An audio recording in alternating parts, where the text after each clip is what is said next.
The coronavirus pandemic hit South Africa at every turn, now in its game reserves. As correspondent Travis Handers reports, game reserves are struggling as steady flow of visitors dry up. South Africa's Big Five is a top international tourism drawcard, and some visitors are willing to spend big to see them. They usually head to luxury private game reserves such as Shamwari, where private tailor-made tours can go for thousands of dollars a day. That was, though, until COVID-19 hit the country. The reserve's international business has grinded to a halt, and they've had to cut more than half of their staff. Unfortunately, because the second wave has not just hit South Africa, but has also hit a lot of our key international markets, we started seeing some bookings coming through for the first quarter of this year from the international markets, the US and the UK, only to have all of that business cancel in the first 2 weeks of January and late December. Obviously, because the second wave has also hit those countries.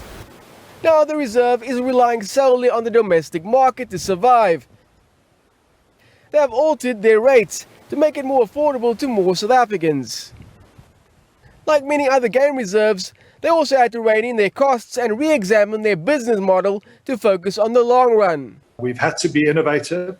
We've had to reinvent the way we operate. We've had to find efficiencies, and that'll all hold us in good stead in the long run.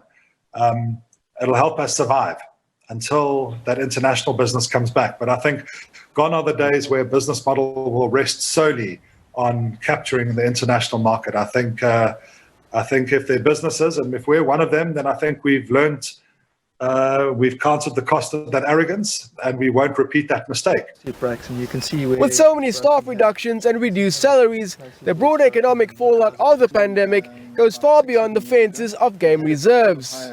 Biggest impact, in our view, is going to be, it has been a reduction in the payroll, and therefore it has been a reduction in communities of people who are highly dependent upon the income that these private game reserves generate. If you can imagine, the private game reserves are located remotely. They're in areas where there's very little other economy other than the tourism income.